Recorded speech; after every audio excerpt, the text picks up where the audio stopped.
Bukas linggo mag-uumpisa na ang preliminary competition ng Miss Universe Philippines 2026 and the first segment will kick off with the evening gown competition. I-air ito mula April 5 hanggang April 11 at ang top vote getters dito at ang selection committee picks ay ang uusad papuntang swimsuit competition naman. Mapapanood nga ito bukas mga bandang hapon sa Empire TV YouTube channel. Pero bago nga muna mangyari yan, balikan nga muna natin ang mga nangibabaw at mahirap ngang pataubin ng mga evening gown performances o ang top 10 most iconic evening gown performances of all time sa Miss Universe Philippines pageant. Starting with our number 10, Christy McGarry in 2024. Yung performance na ito nga ang sumulido sa kanya papuntang top 5. And during that edition, dalawa nga lang sila ng proclaimed winner na nagbardagulan dito. At siya nga ang inakalang pinakamatinding kalaban para sa top crown. Idagdag na nga din natin sa 10th spot ang kabardagulan niya noon na si Chelsea Manalo. In 2024, mahirap na rin habulin ang performance niyang ito. Kasabay nga ng paglampas niya ng sahig, nilampaso niya rin ang mga kalaban niya. Naglakad lang siya pero iba talaga ang aura at presensya niya. Wala siya sa radar ng karamihan noon pero dahil nga evening gown will make or break you, ito nga naging ticket niya para makuha ang corona na hindi nga in-expect ng karamihan. Binasag nga niyang listahan.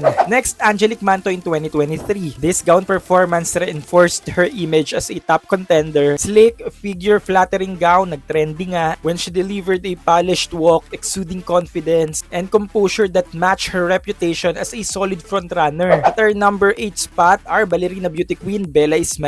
Pinag-usapan nga ang evening gown performance na ito. Suwabe at matched nga sa kanyang personality. Ang pag-ikot-ikot nga na ito na kagaya ng ginawa niya sa swimsuit, ang talagang naging alas niya para umusad. Next at our number 7, Pauline Amelings in 2023. Pulido, malinis at solid performance. Mukha nga lang inilaban at grabe nga ang hiyawan sa kanya paglabas niya ng arena. Marami ngang na-amaze noong na-pulled off niya ang look na ito. Moving on with our number 6, Celeste Rabimbi Cortesi in 2022. Diyosa, Immaculate Conception, Perfection. Parang ang birhen na naglalakad sa lupa. Noong lumabas siya during the evening gown segment, tinapos na nga niyang laban. Our top 5 spot, Eliza Flor Malinaw in 2020. Matagal lang ang hinahangad ng mga Pinoy pageant fans sa may lumabas na national candidate na nakaterno. Not until she appeared but not just that, kundi nga naka plain white terno na talaga naman nag-compliment sa kanyang ganda at sa kanyang kutis morena. Very Pinay proud morena. Next in our number 4 spot, Chelsea Fernandez in 2025. Expected naman na natin ang red lipstick pero hindi nga natin in-expect yung grabing tweak niya sa kanyang evening gown performance. Bukod nga sa mukha niyang nangi-elbow talaga, pamatay nga talaga at nanlalampaso ang kanyang performance. Talaga nga mahirap ng habulin ng ganitong eksena. Matatakot nga ang susunod sa kanya. Sa ating pangatlong spot, Christine Juliano Piazza in 2023. Underdog siya dito. Halos wala kang mag-aakala na patataubin niya ang lahat ng inaakalang papasok sa top 5 dahil nga lang sa evening gown performance na ito. Ito nga ang tunay na definisyon na evening gown can make or break you. Hindi na nga talaga siya napakawala na dineselyado niya ang kanyang spot, lalo na nga nung nagwala-wala na nga siya sa entablado. Second spot, Atisa Manalo in 2025. It became iconic because of her unexpected fall on stage. She stumbled but quickly rose, continued with poise, smiled, turning what could have been a setback into a defining moment na nakatulong nga talaga sa kanya para makuha ang corona sa pangalawang pagkakataon.